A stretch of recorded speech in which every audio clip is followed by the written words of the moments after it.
नमस्ते दोस्तों, मेरा नाम किशन है और जैसा कि आप जानते हैं यूपी बोर्ड एग्ज़ाम आने वाले हैं, तो मैं आपके लिए आंसर पेपर की एक सीरीज़ लेके आ रहा हूँ जिसमें 2019 से लेकर के 2025 तक के सभी सेट रहेंगे, ठीक है ना?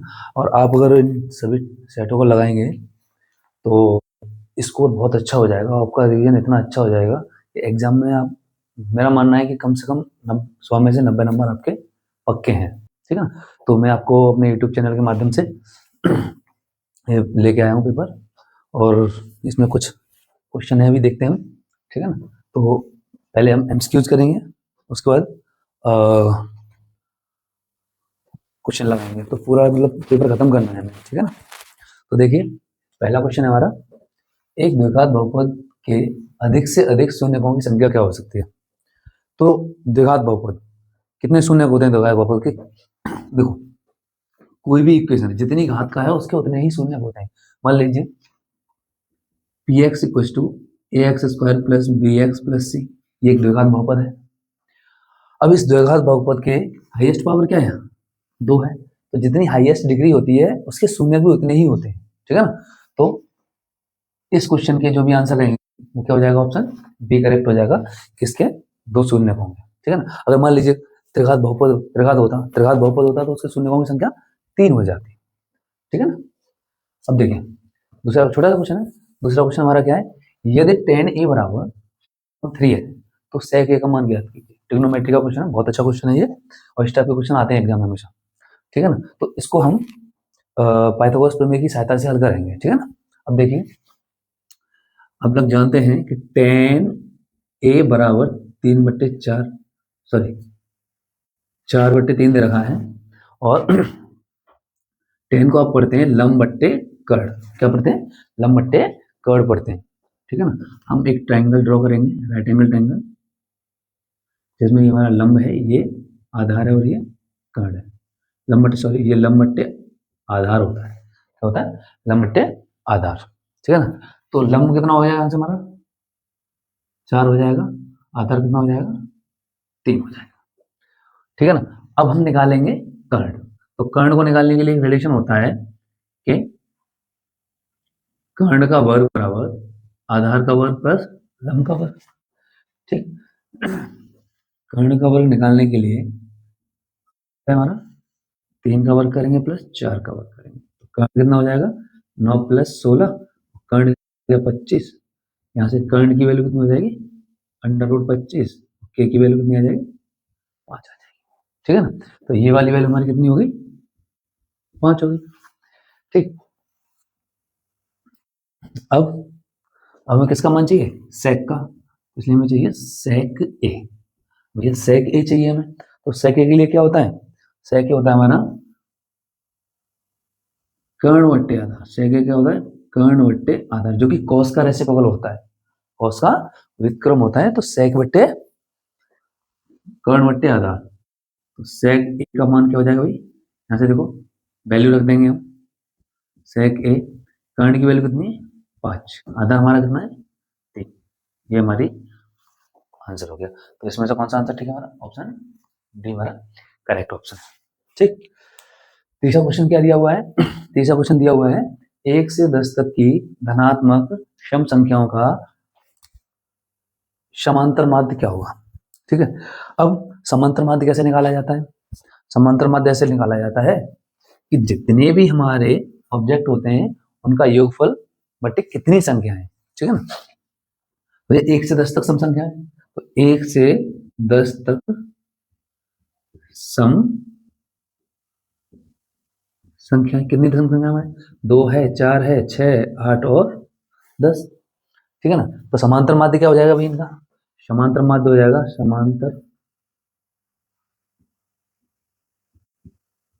समांतर माध्य हो जाएगा हमारा सभी संख्याओं का योगफल, 2 + 4 + 6 + 8 + 10। बहुत आसान सा है, ठीक है ना? अब ये कितनी संख्या है उससे भाग दे देंगे। 1 2 3 4 5, 5 है तो 5 से क्या दे देंगे? भाग दे देंगे, ठीक है? इन सबको जोड़ लेंगे, जोड़ के क्या बनेगा हमारा? 4 और 2 6, 6 और 4 10, 10 और 18, 18 10 28। गलत कर दिया क्या?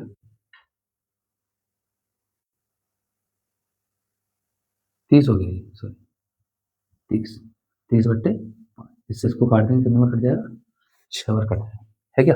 ऑप्शन सी करेक्ट, हमारा ऑप्शन सी करेक्ट है। ठीक है, अब इस तरीके से अगर कुछ भी देता है, अगर समांतर माध्य पूछता है तो हम ये देख लेंगे कि कितनी संख्याएं हैं, तो सभी संख्याओं का योग निकाल लेंगे और जितनी संख्या है उससे लगा देंगे भाग, तो हमारा समांतर माध्य ऐसे निकाला जाता है। ठीक है, अब देखो 14 क्वेश्चन क्या है, यदि टीपी और टीक्यू केंद्र ओ वाले वृत्त पर दो स्पर्श रेखाएं इस प्रकार हैं कि एंगल पीओक्यू 110 है, तो पीटीक्यू का मान कितना होगा। देखो दो प्रकार से हो जाता है ये क्वेश्चन, एक तो हमारी शॉर्ट ट्रिक होती है, शॉर्ट ट्रिक क्या होती है कि ये डायग्राम देखा उन्होंने पहले से कि ये इस और इस एंगल का जो सम होगा वो 180 होगा। ठीक, एक तरीका तो ये है। ठीक है, दूसरा तरीका क्या है कि भैया ये एक चतुर्भुज बन रहा है, क्या बन रहा है, चतुर्भुज बन रहा है, तो चतुर्भुज के चारों कोणों का योगफल एक होता है। ठीक है ना, और एक प्रमेय होती है, आपने पढ़ी होगी, प्रमेय हमारे कि जब हम किसी वृत्त पर एक स्पर्श रेखा खींचते हैं, जब किसी वृत्त पर हम स्पर्श रेखा खींचते हैं तो वह स्पर्श रेखा वृत्त को त्रिज्या के लंबवत होती है, त्रिज्या कैसे होती है, लंबवत होती है। ठीक है ना, तो लंबवत होती है तो 90 डिग्री का कोण बनाएगी, ये लंबवत है तो फिर ये भी लंबवत होगी भाई, 90 डिग्री का कोण बनाएगी। तो जब हमें 3 कोण पता चल गए तो चौथे को हम निकाल सकते हैं। ठीक है ना, तो निकालने का तरीका क्या हो जाएगा, एकदम यूनिक है, इसका योग ये सब का, तो चतुर्भुज पी ओ क्यू टी में angle P plus angle O plus angle Q plus T is equal to 360। ये हमें एंगल पी कितना 90, 110, 90, एंगल टी फाइंड करना है 360, कितना हो गया 180 प्लस 110 बराबर plus angle T equal to 360, हटा के निकाल लेंगे तो एंगल टी की वैल्यू कितनी आ जाएगी,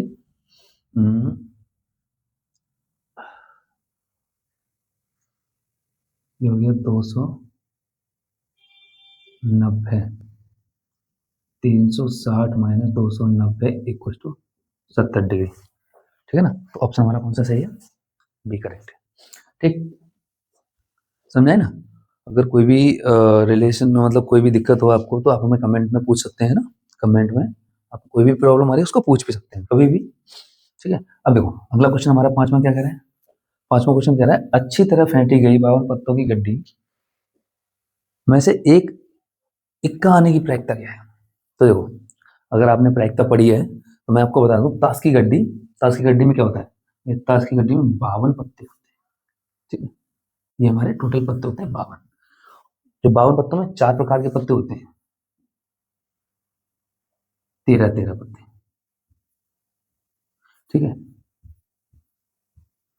13 पत्ते होते हैं, ईंट होती है, पान, हुकुम और चिड़ी। ठीक है, अब इसमें जो पत्ते होते हैं प्रत्येक में 1 से लेकर 10 तक तो नंबर पड़े होते हैं। ठीक है, एक गुलाम होता है, एक क्वीन होती है, एक किंग होता है और एक इक्का होता है। ठीक है ना, 1 से 10 तक के नंबर पड़े होते हैं।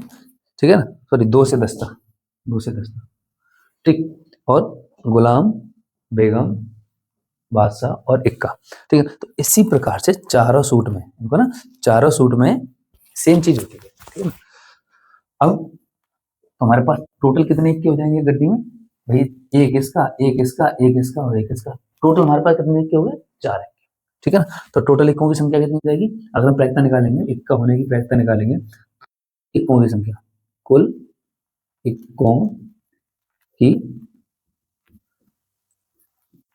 संख्या बट्टे कुल पत्ते। ठीक है ना, कुल इक्कों की संख्या बट्टे कुल पत्ते, तो हमारे पास कुल इक्के कितने हैं, 4, कुल इक्के कितने हमारे पास 4, कुल पत्ते कितने हैं, ये रखेंगे गड्डी में कितने पत्ते हैं 52, काट देंगे 1/13, 1/13, ऑप्शन सी इज करेक्ट। ठीक है, तो अगर वो इक्का पूछे, बादशाह पूछे, कुछ भी पूछ बैठे, ठीक है ना। तो ये देख लेंगे हम कि हमारे पास हमारे फेवर में कितने इवेंट जा रहे हैं, ठीक है ना। अगला क्वेश्चन है हमारा छठवां कि ये द्विघात समीकरण में P x square minus 2/5 P x plus 15 बराबर 0 के दो मूल समान हैं, तो पी का मान ज्ञात कीजिए। तो आपने पढ़ा होगा, ये द्विघात समीकरण का क्वेश्चन है, तो आपने पढ़ा होगा कि ये दे a x square plus b x plus c बराबर 0 के दो मूल समान है, मूल समान है, तो कंडीशन क्या होती है, बी स्क्वायर माइनस 4ac बराबर 0 होता है, बी स्क्वायर माइनस 4ac बराबर 0 होता है, ठीक है। अब हमें क्या इक्वेशन दे रखी है, ये इस इक्वेशन की हम तुलना करेंगे, इससे तुलना करेंगे तो a की वैल्यू तो p आ जाएगी, b की वैल्यू क्या हो जाएगी भाई, b की वैल्यू हो जाएगी -2√5 हो जाएगी, 2√5p, और c की वैल्यू क्या हो जाएगी 15, c की वैल्यू हो जाएगी 15, क्योंकि दो मूल समान होने का प्रतिबंध क्या है, प्रतिबंध होता है बी स्क्वायर माइनस 4ac बराबर 0। इस प्रतिबंध को लगा देंगे, क्या होता है बी स्क्वायर माइनस 4ac बराबर 0 होता है, ठीक है भाई। रखो इसमें सारी वैल्यू, तो -2√5 पी का वर्ग -4 इंटू ए की वैल्यू कितनी है p इंटू सी की वैल्यू 15 बराबर में 0। भाई इसका स्क्वायर करेंगे, 2 का स्क्वायर तो हो जाएगा 4, माइनस खत्म हो जाएगा क्योंकि स्क्वायर करते तो माइनस हट जाता है, इंटू √5 का स्क्वायर 5 हो जाएगा, ये हो जाएगा पी स्क्वायर, ठीक है। ये कितना हो जाएगा -15 चौके 60p बराबर में 0, ठीक है। समझेंगे इसको, 5 चौके 20p स्क्वायर माइनस 60p बराबर 0। देखिए इधर से कुछ कॉमन आ रहा है, बिल्कुल 20 कॉमन निकालिए, क्या बचेगा P square minus 3 P equal to 0, और 20 को 0 में डाल देंगे तो पी स्क्वायर माइनस 3p बराबर क्या बचेगा 0 बच जाएगा। यहाँ से p कॉमन ले लीजिए, p कॉमन लेंगे तो क्या हो जाएगा p माइनस 3 बचेगा 0, एक बार p को 0 के बराबर रख देंगे, एक बार p माइनस 3 बराबर 0 होगा, तो p इक्व टू 0 और p इक्व टू 3, तो p के कितने मान निकले हमारे, दो मान निकलेंगे, एक 0 और एक 3, ठीक है। तो आपको ये पता होना चाहिए कि अगर किसी द्विघात समीकरण में दो मूल समान होते हैं तो प्रतिबंध क्या होता है, प्रतिबंध क्या होता है हमारा, यदि किसी द्विघात समीकरण के दो मूल समान हैं तो प्रतिबंध होता है बी स्क्वायर माइनस 4ac 0 के बराबर होगा, ठीक है ना। अगला क्वेश्चन क्या है हमारा, 7वां क्वेश्चन है, एक पासे को एक बार उछालने पर अभाज्य संख्या प्राप्त होने की प्रायिकता क्या है, ठीक है ना। एक पासे को जब एक बार उछाला जाता है तो अभाज्य संख्या होने की प्रायिकता क्या है, तो देखो जब पासे को फेंकेंगे तो कुल इवेंट कितने बनेंगे, है ना। तो एक पासा फेंकने के कुल परिणाम क्या हो जाएंगे भाई, 1 2 3 4 5 और 6। अब उसने कहा है कि अभाज्य संख्या प्राप्त होने की प्रायिकता, तो भाई अभाज्य संख्या माना ए कोई अभाज्य संख्या है, कोई अभाज्य संख्या है, ठीक है ना। तो ए बराबर हो जाएगा 2 3 5।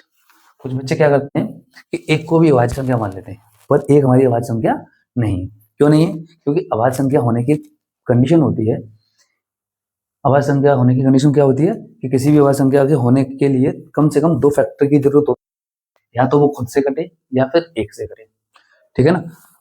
एक खुद से तो कट रहा है, लेकिन दूसरा इसका कोई फैक्टर न होने के कारण एक को अभाज्य संख्या में नहीं रखा जाता है, इसलिए 2 3 5 ये हमारी अभाज्य संख्या नहीं, तो सबसे छोटी अभाज्य संख्या हमारी 2 है। और ये क्वेश्चन बन जाता है कि सबसे छोटी समअभाज्य संख्या क्या है, तो वो भी हमारी 2 ही है ना। सबसे छोटी समअभाज्य संख्या क्या है, इकलौती है ये, है ना।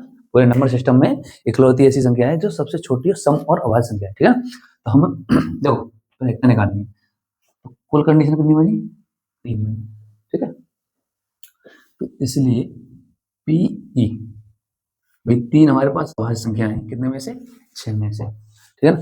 3 अभाज्य संख्या मिली हमें आउट ऑफ 6, टोटल कंडीशन हमारी कितनी है 6, कितनी हो जाएगी 1/2। इस बात की प्रायिकता क्या हो जाएगी 1/2। मैं आपको बताऊं बोर्ड के पेपर में हर साल ये क्वेश्चन आता है, या तो अभाज्य संख्या पूछ लेगा या सम संख्याएं पूछ लेगा या बेसम संख्याएं पूछ लेगा। तो ऐसा कुछ भी आता है उस कंडीशन में हमारा आंसर 1/2 ही आता है। कैसे? मान लीजिए सम संख्या दे रखी होती, सम संख्या, ठीक है ना। तो सम संख्या के लिए क्या करते हैं, मान लीजिए बी कोई सम संख्या है 2 4 6, ये हमारी सम संख्या है। 3 कंडीशन बनेगी, कितनी कंडीशन बनेगी कुल? 3 कंडीशन बनेगी। तो प्रायिकता क्या हो जाएगी? पीवी, 3 हमारे फेवर में आउट ऑफ 6, कुल 3 हमारे फेवर है 6 में से। काटपीट कर देंगे इसकी, काटने का निकल जाएगा 1/।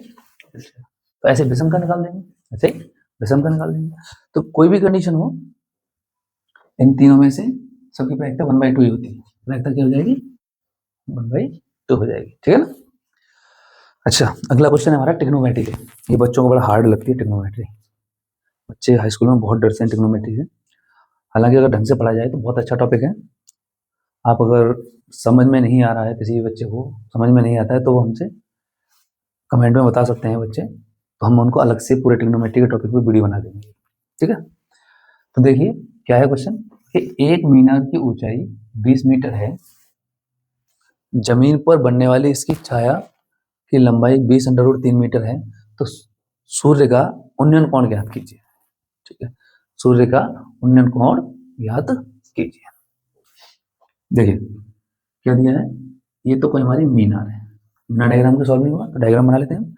ये हमारी कोई मीनार है जिसका दे दिया हमने ए बी, जिसकी ऊंचाई कितनी है 20 मीटर है, ठीक है। अब सूर्य यहाँ निकल रहा होगा, यहाँ पे सूर्य होगा, ठीक। इसकी जब शैडो पड़ेगी मीनार की तो ऐसे छाया बनाएगी, जो कि कितनी दूर तक कवर कर रही है 20√3 मीटर तक, ठीक है। और इस प्रकार ये एक समकोण त्रिभुज बन के तैयार हो जाएगा, ठीक है। अब उसने पूछा कि उन्नयन कोण क्या होगा, ठीक है भाई, उन्नयन कोण क्या होगा, ठीक। तो उन्नयन कोण निकालने के लिए क्या लगाएंगे भाई, ठीक है, ठीक है। तो उन्नयन कोण निकालने के लिए क्या करना होगा हमें, सूत्र लगाते हैं हम, त्रिभुज ए बी सी में tan थीटा बराबर क्या होता है, लंब बट्टे आधार, लंब बट्टे आधार, ठीक है।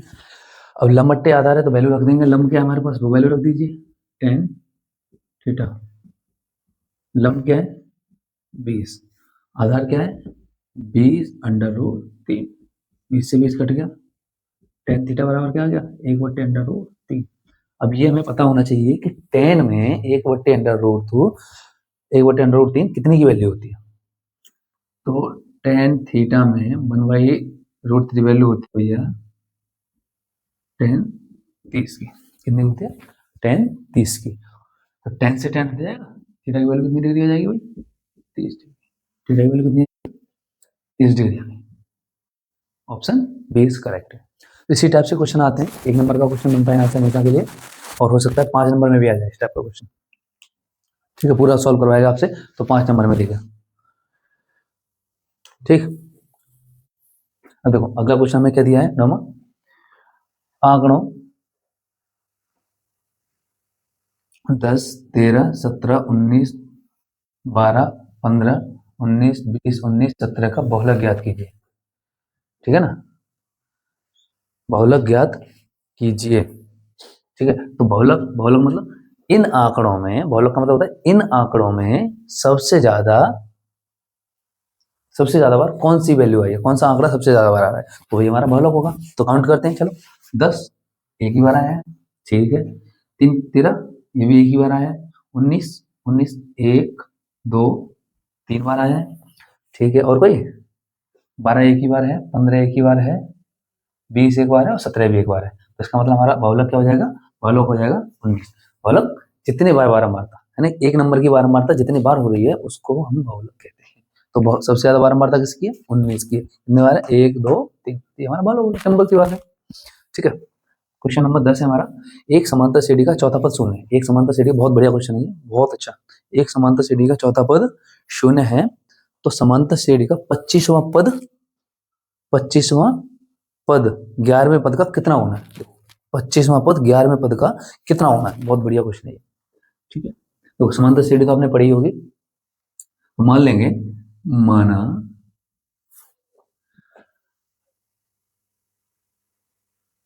प्रथम पद ए है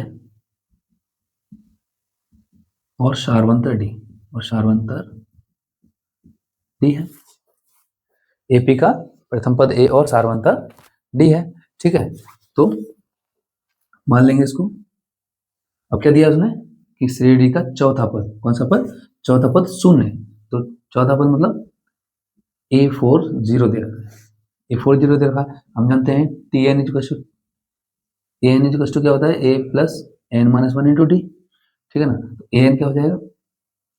A plus 4 - 1 into D equal to 0। A plus 3D equal to 0। A की वैल्यू कितनी जाएगी? -3D हो जाएगी यहाँ से वैल्यू। ठीक, अब रिलेशन क्या दिया है हमें? रिलेशन दिया है कि 25वां पद 11वें पद का कितना होना है। तो भाई 25वां पद मतलब ये बड़ा है और ये छोटा है, 11वां पद। ठीक है, तो कितना गुना है ये देख लेंगे। रिलेशन बनाएंगे भाई, A25 A11 का कितना गुना है? मान लिया हमने x गुना है। कितना गुना मान लिया हमने? x गुना मान लिया। ठीक है, क्वेश्चन है, फॉर्मूला लगा दीजिए आप ये वाला। 25 n बराबर 25 के लिए तो a plus 25 minus 1 into d, x गुना है a plus 11 minus 1 into d. ये सॉल्व करेंगे तो a प्लस 24d हो जाएगा, x a प्लस 10d हो जाएगा। ठीक है, यहाँ से a की वैल्यू लगा दी, तो a इसकी वैल्यू a इक्वल -3d लगा देंगे, तो -3d plus 24d equal to X गुना a -3d प्लस 10d। ठीक है, कितना बचेगा? 21d बचेगा। ये x मल्टीप्लाई 7d बच जाएगा। एक डी से एक डी कट गया, तो ये बच जाएगा 7x बराबर में 21। इससे इसको काट देंगे तो x बराबर आ जाएगा 3। क्या है? x इक्वल टू आपकी वैल्यू आ गई, हमारा डी ऑप्शन राइट है। ठीक है, अब देखो प्रायिकता का क्वेश्चन है, बहुत बढ़िया क्वेश्चन है। क्या कह रहा है? दो खिलाड़ी संगीता और रेशमा टेनिस का एक मैच खेलती हैं, तो संगीता द्वारा मैच जीतने की प्रायिकता 0.62 है, तो रेशमा के जीतने की प्रायिकता क्या होगी? तो रेशमा के जीतने की प्रायिकता क्या होगी? देखो इसमें एक रिलेशन होता है। रिलेशन क्या होता है कि किसी घटना के घटने की प्रायिकता प्लस उसके न घटने की प्रायिकता, दोनों का योगफल एक होता है। ठीक है, ये हमारी की पॉइंट है, यानी कंडीशन है इसमें। ठीक है, अब क्या दिया है? भैया प्रायिकता दे रखी है किसकी? संगीता के मैच जीतने की। तो भैया हमने मान लिया कि जो संगीता है उसकी मैच जीतने की प्रायिकता कितनी? 0.62 है। ठीक है, तो रेशमा की आर, रेशमा की मैच जीतने की प्रायिकता क्या हो जाएगी? तो कुछ भी सही, दोनों की प्रायिकताओं का योगफल होता है ना। किसी भी प्रायिकता में कितनी भी घटनाएं बन जाएंगी, सबका योगफल 1 होता है। ठीक है ना, तो इसको अप्लाई कर देंगे, P S plus P R बराबर 1 हो जाएगा। ये दे रखा है हमें 0.62, पी आर निकालना था 1, तो पी आर कितना हो जाएगा? पी आर हो जाएगा 1 माइनस पी एस। तो पी आर की वैल्यू होगी 1 माइनस 0.62। एक में से इसको घटा के निकाल लेंगे, 0.38 आ जाएगा। Option D is correct.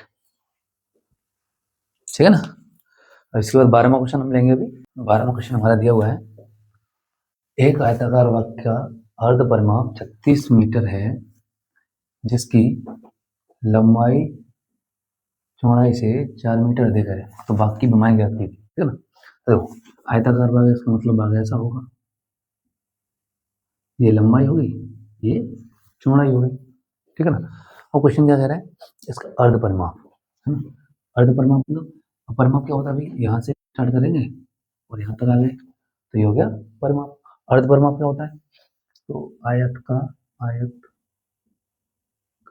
परिमाप, आयत का परिमाप होता है 2l प्लस बी। इसलिए अर्ध परिमाप क्या हो जाएगा? अर्ध परिमाप हो जाएगा इसका 2l प्लस बी बट्टे 2, उससे 2 कट गया, ये दे रखा है 36, l प्लस 36 बराबर l प्लस बी आ गया। 36 बराबर क्या आ गया? l प्लस बी आ गया, ठीक है ना।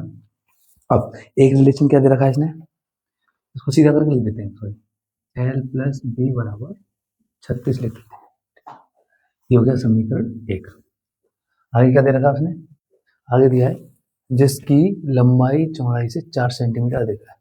मान ली चौड़ाई हमारी x है, चौड़ाई हमारी x है, तो फिर लंबाई हो जाएगी x से 4 मीटर अधिक, है ना, x से 4 मीटर अधिक हो जाएगी लंबाई।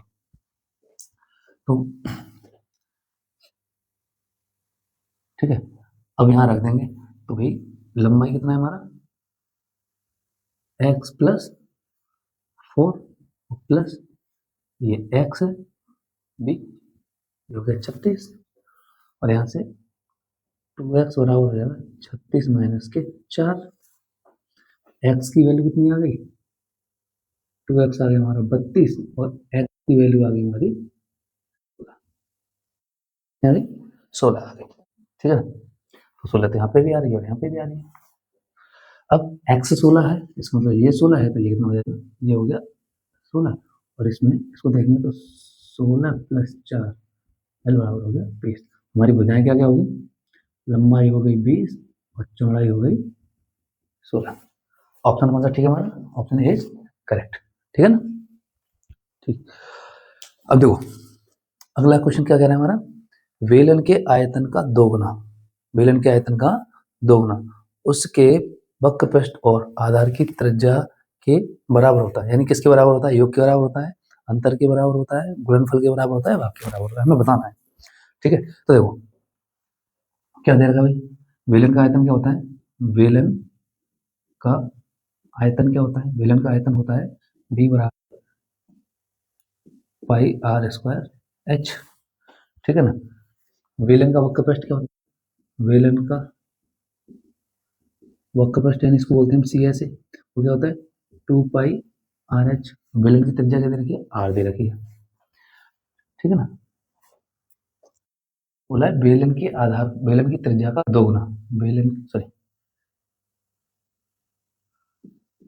आयतन का दोगुना, ठीक है ना। तो भी आयतन का दोगुना यानी 2b, तो ये हो जाएगा 2 पाई आर स्क्वायर एच। इसका जो दोगुना है वक्र पृष्ठ और आधार की त्रिज्या, यानी कि इसके दो गुने वक्र पृष्ठ और आधार की त्रिज्या का इनके बीच में रिलेशन क्या है, तो इनके बीच में रिलेशन क्या है वो देख लेंगे। तो देखो इनके बीच में रिलेशन बन जाएगा, ये 2b के बराबर है, अगर इसको मैं तोड़ दूं, इसको मैं आगे तोड़ दूं, 2b इज टू, इसको तोड़ दें, इसका 2 पाई आर एच अलग कर दें और आर इसमें से अलग कर दें, ठीक है ना। तो ये 2b, ये कितना हो गया एस हो गया, और ये आर हो गया, काय के बराबर होता है, गुणनफल के बराबर होता है, तो काय बराबर होगा, गुणनफल के बराबर हो जाएगा। ये बात समझ में आया? देखो ठीक, अब अगले क्वेश्चन की ओर बढ़ते हैं। हमारा अगला क्वेश्चन क्या दिया गया है, अगला क्वेश्चन दिया है यदि साइन 3a बराबर दे रखा है cos a माइनस 26 डिग्री, जहाँ 3a हमारा एक न्यून कोण है, a का मान ज्ञात कीजिए, तो a का मान ज्ञात कीजिए। तो इसको ज्ञात करने के लिए हम क्या करेंगे, यहाँ साइन दिया है तो इधर भी साइन बना लेंगे, ठीक है। तो प्रॉपर्टी क्या होती है, प्रॉपर्टी होती है कि भाई साइन थीटा बराबर होता है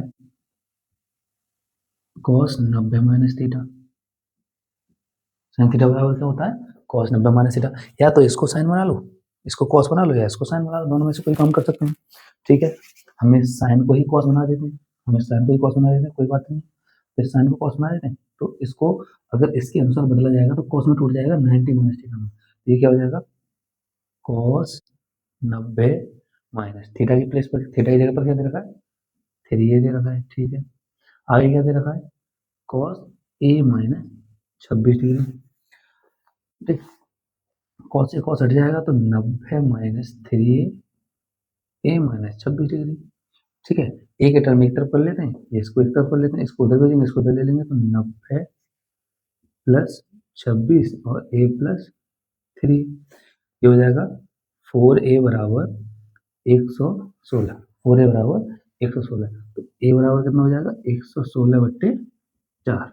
इसको काट देंगे, 4 दूनी 8, 2 वाले 3 4 में 36, 29 डिग्री आ गया। तो ये ऑप्शन क्या है हमारा 29 डिग्री, ऑप्शन डी करेक्ट है। ठीक है, ऑप्शन डी करेक्ट है हमारा। अब हम अगले क्वेश्चन पे बढ़ते हैं, आइए। तो अगला क्वेश्चन हमारा क्या दिया हुआ है, उस बिंदु के निर्देशांक ज्ञात कीजिए जो बिंदु 1, -1,7 और 4, -3 को मिलाने वाली रेखाखंड को 2:3 के अनुपात में विभाजित करता है। ठीक है, तो इसमें से कौन सा बिंदु होगा वो निकालना है। मान लीजिए ये हमारा कोई बिंदु ए है जिसके कोऑर्डिनेट -1,7 दे रखे हैं। ये कोई हमारा बी बिंदु है जिसके कोऑर्डिनेट जिसके हमें कोऑर्डिनेट क्या दे रखे हैं 4, -3 दे रखे हैं। अब इसको मिलाने वाली रेखा को कोई बिंदु है जो हमें, मान लीजिए कोई बिंदु जो किसमें अनुपात एक्स अनुपात वाई में दो, अच्छा ठीक है, माना पी एक्स कोमा वाई 2:3 में से विभाजित कर रहा है कोई बिंदु। मैंने मान लिया पी एक्स कोमा वाई जो हमारी इस रेखा को मिलाने वाले रेखा को 2:3 में विभाजित कर रहा है। ठीक है ना। अब इसको निकालने के लिए विभाजन सूत्र का इस्तेमाल करेंगे। ठीक है, विभाजन सूत्र क्या होता है, विभाजन सूत्र होता है पी एक्स बराबर होता है, या फिर ऐसे लिख लेते हैं, एक्स बराबर होता है mx2 + nx1 m + n। y के लिए क्या होता है my2 + ny1 m + n। ठीक है ना। अब ये हमारे इनको हम x1 y1 मान लेते हैं, ये x2 y2 है, ये हमारा m बन जाएगा और ये हमारा n बन जाएगा। ठीक, अब क्या करेंगे, सूत्र का इस्तेमाल करेंगे। तो x कोऑर्डिनेट के लिए, x के लिए क्या होता है mx2 + nx1 upon m + n। m की वैल्यू कितनी दे रखी है 2, x2 हमारा ये है 4 प्लस वैल्यू रख देंगे, n की वैल्यू कितनी है 3, x1 की वैल्यू कितनी देखिए 7, अपॉन में क्या आ जाएगा m + n 2 + 3, हल कर देंगे ऐसे, x बराबर 4 दूनी 8 + 3 21। गलत हो गया क्या, सॉरी, x1 की वैल्यू -1 है, -1। ठीक है, ये हो जाएगा 4 दूनी 8 और ये हो जाएगा -3/5। एक्स की वैल्यू कितनी आ गई 5/5, इसको काट देंगे, एक्स की वैल्यू कितनी आ गई 1। ऐसे ही वाई कोऑर्डिनेट निकाल देंगे। तो वाई कोऑर्डिनेट क्या हो जाएगा, y = my2 + ny1 upon m + n। m की वैल्यू कितनी दे रखी है 2 दे रखी है, y2 की वैल्यू हमारी -3 प्लस n की वैल्यू कितनी है 2, y1 की वैल्यू कितनी है हमारी 7, m और n 2 + 3, y की वैल्यू कैलकुलेट करने के लिए -5 हो जाएगा, ये 7 दूनी 14 हो जाएगा, 3 में 6 होगा भैया, -6 हो जाएगा 5, कितना बचेगा ये 14 में से चले तो 8 बचेगा। गलत हो रहा है क्या, बिल्कुल गलत हो रहा है।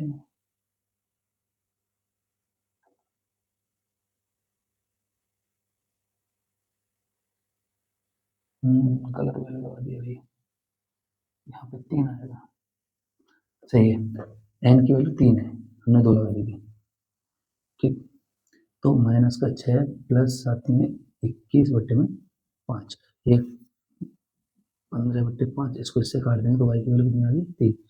तो p के निर्देशांक हमारे x, y = p आ गया हमारा 1, 3। कौन सा ऑप्शन ठीक है हमारा 1, 3 वाला, ये ठीक है ना, बढ़िया क्वेश्चन था, अच्छे लेवल का। आगे बढ़ते हैं, वो दे रखा है एक द्विघात समीकरण ज्ञात कीजिए जिसके मूल 3 और 1/3 है। ठीक है ना, देखो एक सूत्र होता है यदि मूल अल्फा व बीटा है तो समीकरण x square minus alpha plus beta x plus alpha beta बराबर 0। ठीक है, सूत्र होता है हमारा एक्स स्क्वायर माइनस मूलों का योगफल इंटू एक्स प्लस मूलों का गुणनफल। ठीक है ना, तो ये मान लेते हैं अल्फा है और ये हमारा बीटा है। ठीक है ना, तो हम इसी सूत्र में रख देते हैं, चलो इसी में रख देते हैं x square minus 3 + 1/3 x plus 3 × 1/3 बराबर में 0। इससे ये कट गया, क्या बचेगा एक्स स्क्वायर माइनस, इसको सॉल्व करेंगे 3 9 × 10 प्लस 1 बराबर 0। एलसीएम लेंगे तो क्या आ जाएगा, ये सॉल्व हो गया। एलसीएम लेंगे तो 3x², चलो एलसीएम ले लेते हैं। 3x² माइनस का 10x प्लस का 3 इक्वल टू 0, ये 0 में चला जाएगा, 3 को 0 में भेज दो, तो 3x² माइनस के 10x प्लस का 3 बराबर 0। मैच कर लेंगे, हमारा कौन सा ऑप्शन ठीक आ रहा है, कौन सा ठीक है, बी। हाँ, option B is correct, B सही है हमारा। ठीक है ना, समझ में आया। अब देखो अगला क्वेश्चन क्या दे रखा है, 8 संख्याओं का समांतर माध्य बना है, 9वीं संख्या अपठनीय है। अपठनीय का मतलब हो जाएगा जो हमें पता नहीं है। ठीक है ना, सभी 9 संख्याओं का समांतर माध्य 13 है, तो अपठनीय संख्या क्या होगी। ठीक है, चलो देखो उसने n1 दे रखा है 8। ठीक है ना,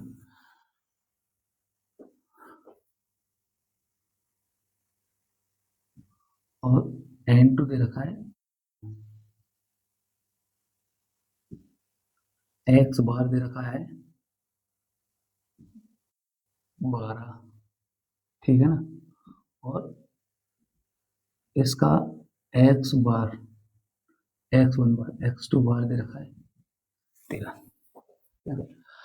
अब देखो अगर हम इसका योगफल निकालेंगे, या फिर इसको ऐसे नहीं करते, इसको ऐसे नहीं करते,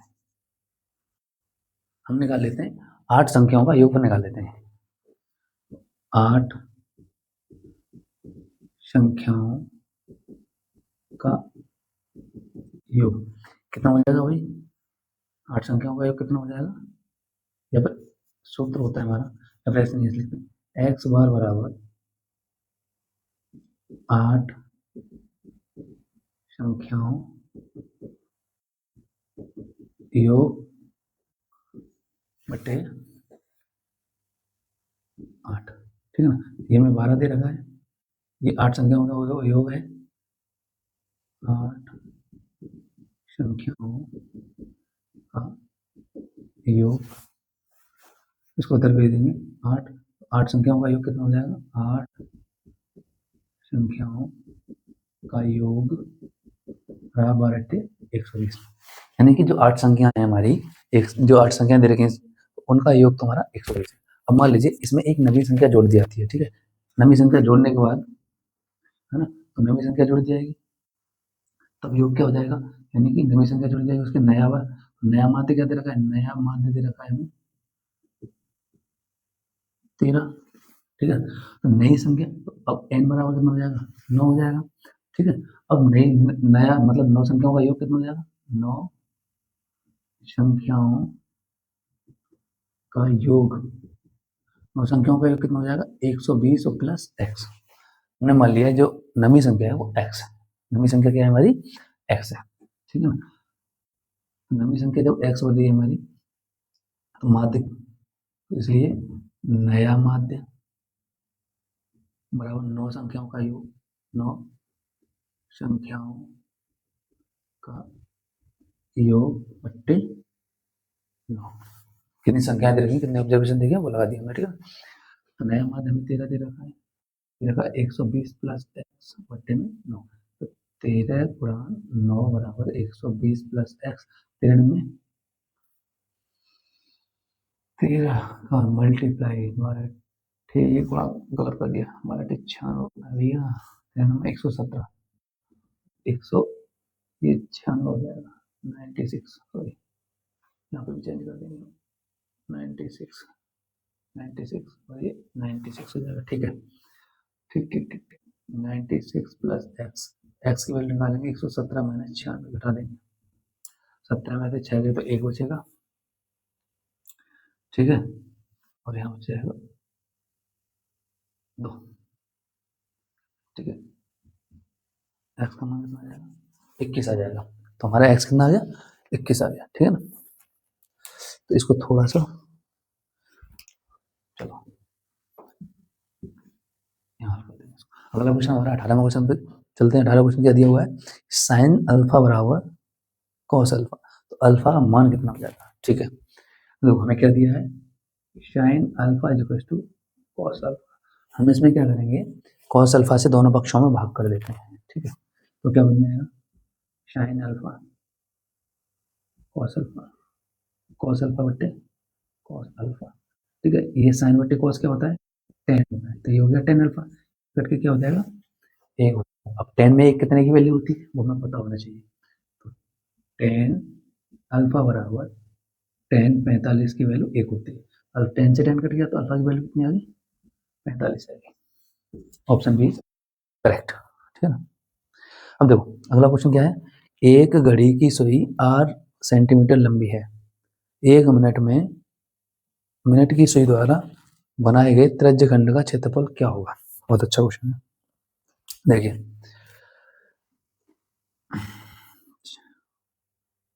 ठीक, तो देखो ये है हमारी घड़ी, जैसे समझते हैं इसको, ये है घड़ी 12 3 6 और ये 9, तो जब ये एक चक्कर लगाएगी तो 360 डिग्री का कोण बनाएगी, ठीक है, जब ये एक चक्कर लगाएगी तो 360 डिग्री का कोण बनाएगी,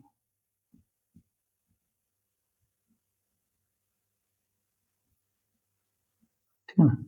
अगर 1 मिनट में कितना, एक मिनट में इतना मान लेते हैं ये बनाया, तो ये त्रिज्यखंड कितना बनेगा, तो हम क्या निकालेंगे यहाँ से, यहाँ लिखेंगे चूंकि घड़ी की सुई द्वारा, घड़ी की सुई द्वारा 60 मिनट में, या फिर ऐसे नहीं लिखते 60 मिनट में घड़ी की सुई द्वारा द्वारा बनाया गया कोण कितना डिग्री का हो जाएगा, बनाया गया कोण भाई 360 डिग्री का, तो फिर 1 मिनट, 1 मिनट की बात कर रहे हैं तो 1 मिनट में कितनी डिग्री का कोण बनेगा चेक कर लेते हैं, 1 मिनट में घड़ी की सुई द्वारा बनाया गया कोण थीटा कितना हो जाएगा 360/60 6 डिग्री, एक में घड़ी किसी कितने डिग्री का कोण बनाएगी 6 डिग्री का कोण बनाएगी। अब इस डायग्राम को मैं हटा देता हूँ, ठीक है ना। तो अब वो कह रहा है त्रिज्य खंड का क्षेत्रफल, तो इसलिए 1 मिनट में बनाए गए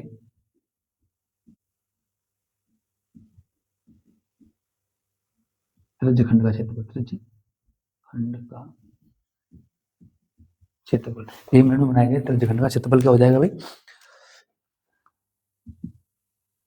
थीटा बट्टे 360 इंटू पाई आर स्क्वायर, ठीक है, सूत्र क्या होता है थीटा बट्टे 360 इंटू पाई आर स्क्वायर, ठीक है, तो हम थीटा की वैल्यू क्या लगाएंगे, थीटा की वैल्यू लगा देंगे 6 डिग्री, तो ये हो जाएगा 6/360 गुणा पाई आर स्क्वायर, इसको काट देंगे 60 गुणा, ये जाएगा पाई बट्टे 60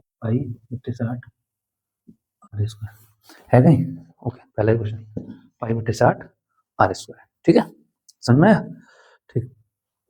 आगे अगले 20वें क्वेश्चन पे चलते हैं।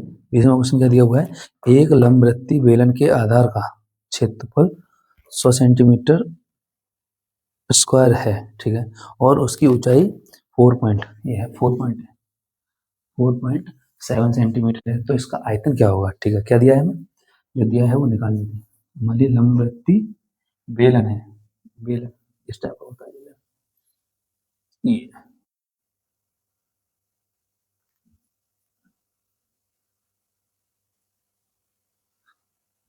बेलन में क्या होता है, एक तो ऊंचाई और एक होती है तिरछा।